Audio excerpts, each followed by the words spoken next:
आखिर क्यों ब्रह्मा जी ने सृष्टि रचना के समय काल चक्र को 4 भागों में विभाजित कर दिया? आखिर क्या है काल खंड के इस चक्र का रहस्य और आखिर सतयुग, त्रेता युग, द्वापर युग और कलयुग एक दूसरे से किस तरह से अलग है?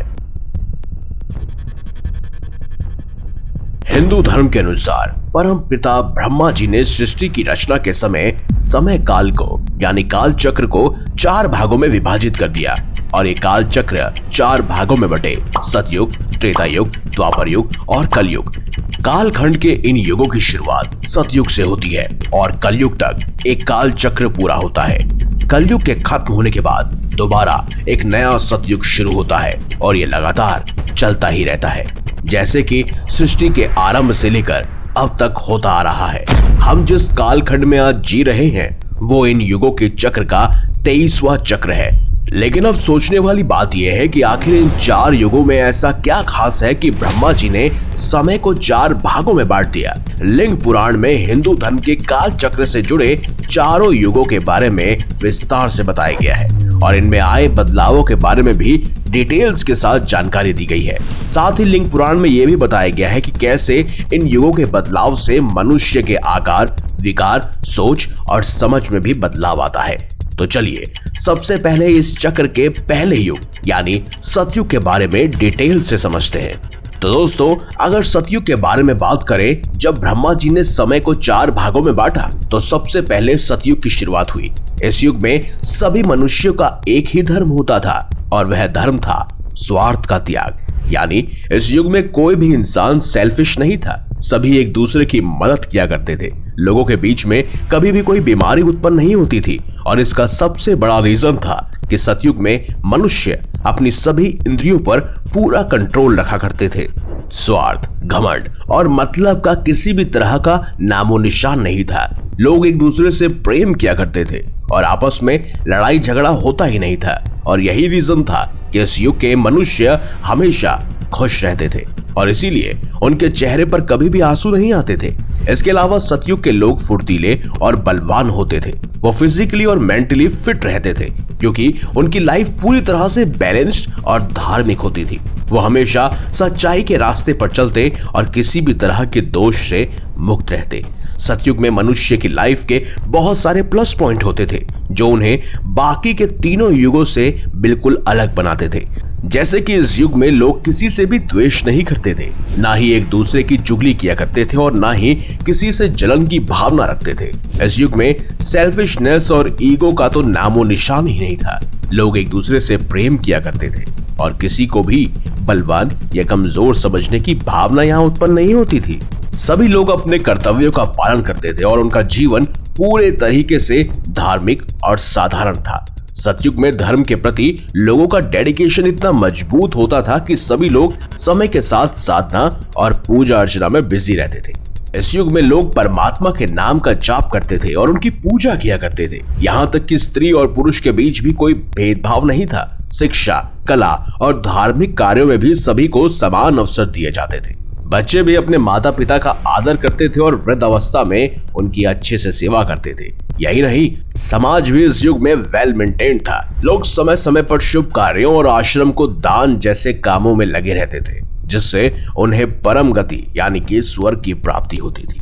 पुराणों के अनुसार इस युग में मनुष्य की लंबाई अधिक होती थी और वह अपनी इच्छा से अपना शरीर त्याग सकते थे। सतयुग की काल अवधि यानी कि उम्र लगभग 17,28,000 वर्ष की बताई जाती है और जब ये खत्म होती है तब होती है त्रेता युग की शुरुआत।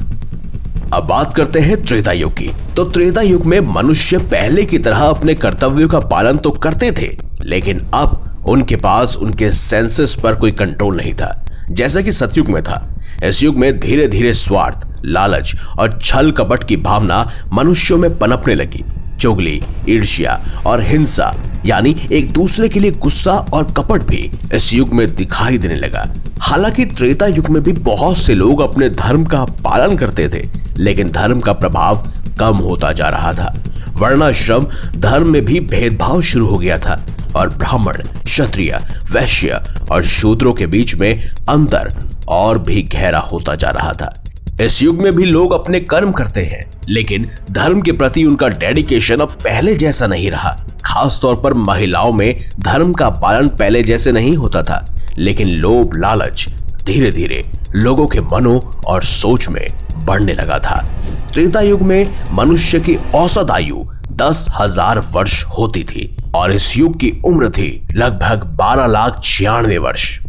लेकिन अब बात करते हैं द्वापर युग की। तो द्वापर युग शुरू हुआ त्रेता युग की अवधि के समाप्त होने के बाद। लिंग पुराण के अनुसार इस युग में मनुष्य अपने कर्तव्यों से दूर होने लगे थे, वो स्वार्थी हो गए। काल चक्र के विधान के अनुसार इस युग में मनुष्य अपने भौतिक सुख की प्रगति के लिए हर तरह के अपराध करने लगे और धर्म का त्याग करने लगे। जैसे जैसे द्वापर युग की काल अवधि बढ़ी, वैसे वैसे मनुष्यों में काम, क्रोध, लोभ, ईर्ष्या जैसे दुर्गुण बढ़ने लगे। इस युग में लोगों की पहचान उनके धर्म से नहीं होती, बल्कि उनकी जाति से होती है। जैसे एक ब्राह्मण का बेटा ब्राह्मण, क्षत्रिय का बेटा क्षत्रिय, वैश्य की संतान वैश्य और शूद्र की संतान शूद्र के रूप में पहचाने जाने लगी। इस युग में शूद्रों को वेदों का पाठ करने की छूट नहीं होती थी और ना ही उन्हें शस्त्रों का अभ्यास करने की अनुमति दी जाती थी। द्वापर युग में जाति का भेद और गहरा होता जा रहा था। लोग दूसरों के साथ साथ अपनों से भी ईर्ष्या करने लगे। द्वापर युग का मनुष्य स्त्रियों को अपनी संपत्ति समझने लगा। मनुष्य अपनी इंद्रियों पर यानी सेंस ऑफ ऑर्गन्स पर कंट्रोल नहीं रख पाता और इसी वजह से समाज में कई तरह की समस्याएं उत्पन्न होने लगी। महाभारत जैसे महायुद्ध का एक मेन रीजन यही था। अगर दुर्योधन को सत्ता का लोभ नहीं होता, अगर उसने अपने ही पांडव भाइयों से ईर्ष्या ना की होती और अगर उसने एक स्त्री को सभा में अपमानित नहीं किया होता, तो शायद महाभारत का युद्ध कभी ना होता। पुराणों के अनुसार द्वापर युग के मनुष्य की आयु लगभग 1000 वर्ष की होती थी और इस युग की काल अवधि लगभग 8,64,000 वर्ष थी। वहीं द्वापर युग के बाद ही कलयुग की शुरुआत होती है और कलयुग की अवधि के समाप्त होने पर ही काल खंड के अंतिम रूप देने का काम शुरू होता है। अब कलयुग का भयावह रूप समझने से पहले समझ लीजिए कि असल में सतयुग धर्म के 4 पायों पर खड़ा हुआ था। त्रेता युग में 3 पायों पर आया, द्वापर युग में 2 पायों पर आया और कलयुग में धर्म सिर्फ 1 पैर पर खड़ा रह गया। धर्म के धीरे धीरे कम होने की वजह से मनुष्य के बिहेवियर्स और उनकी हैबिट में भी बहुत बदलाव आने लगे, जिसकी वजह से मनुष्यों में गुण की कमी, काम, क्रोध, लोभ, शारीरिक रोग और मानसिक विकार बढ़ने लगे और पॉजिटिविटी से नेगेटिविटी की तरफ मनुष्य बढ़ने लगा। और जैसे जैसे ये बुराइयां बढ़ती गई, समाज में वेद और शास्त्रों का त्याग होता गया और कलयुग में मनुष्य माया, असूया और तपस्वियों का वध करने लगा। कलयुग में मनुष्य धर्म, आचार्य और उच्च विचार से दूर हो जाता है और उनकी बुद्धि भी काफी कम हो जाती है। इस युग में सभी अपने कर्तव्यों से मुंह मोड़ लेते हैं, जैसा कि ब्राह्मण वेद पढ़ना छोड़ देते हैं, क्षत्रिय प्रजा की रक्षा नहीं करते, लोग अपराध करने लगते हैं और लड़कियों को मार डालते हैं, जिसे पुराण में भ्रूण हत्या कहा जाता है। कलयुग में स्त्री या पुरुष कोई भी अपने धर्म का पालन नहीं करता। इस युग में स्त्रियों का सम्मान ना के बराबर किया जाता है। काम, क्रोध, लोभ और स्वार्थ में बढ़ने की वजह से लोगों में हिंसा बढ़ने लगती है। लोग एक दूसरे से लड़ने लगते हैं और एक दूसरे की हत्या करने लगते हैं। संतान अपने माता पिता की सेवा नहीं करती, उनका हाल चाल तक नहीं पूछती और यही इस कलयुग की वास्तविकता है। कलयुग में मनुष्य की लंबाई 5 से 7 फीट रह जाती है। साथ ही पुरुषों की औसत आयु घटकर 70 से 80 वर्ष रह जाती है। दोस्तों, अब आप सोच रहे होंगे कि आखिर युग परिवर्तन के साथ मनुष्य की आयु और लंबाई कैसे कम होती जाती है।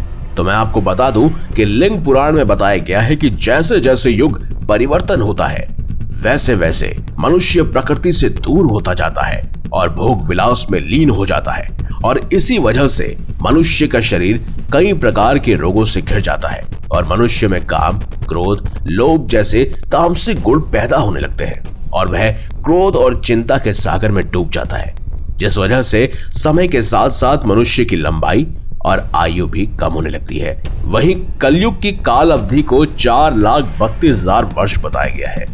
लेकिन जिस हिसाब से कलयुग में घोर अपराध हो रहे हैं, मुझे तो लगता है कि जल्द ही कलयुग खत्म होने वाला है और जब ये युग समाप्त होता है तब ऋषियों के चक्र का आरंभ होता है और एक बार फिर से सतयुग आरंभ होता है।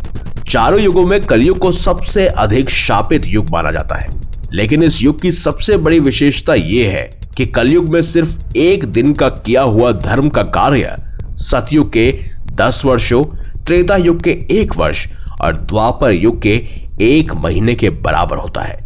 इसके अलावा इस कलयुग में हरि का नाम का उच्चारण मात्र करने से मनुष्यों को मुक्ति मिल जाती है।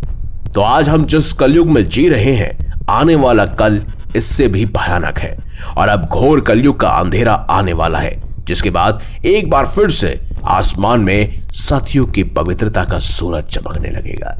तो दोस्तों, आज की इस वीडियो में आपको चारों युगों के कॉन्सेप्ट्स और उनमें मनुष्य के ह्यूमन बिहेवियर के बारे में बताया गया। तो आपको ये वीडियो कैसा लगा कमेंट बॉक्स में मुझे अवश्य बताइएगा। वीडियो अगर अच्छा लगा है तो इस वीडियो को लाइक कीजिए, हमारे चैनल को सब्सक्राइब कीजिए और ज्यादा से ज्यादा लोगों को शेयर कीजिए ताकि उन लोगों को ये पता चल पाए कि सतयुग से लेकर कलयुग तक मनुष्य कितना बदल चुका है। तो मिलेंगे अगली बार एक नई खास वीडियो के साथ। अब तक ले देखते रहिए संपूर्ण ज्ञान का केंद्र बिंदु मिस्टीरियस हिंदू।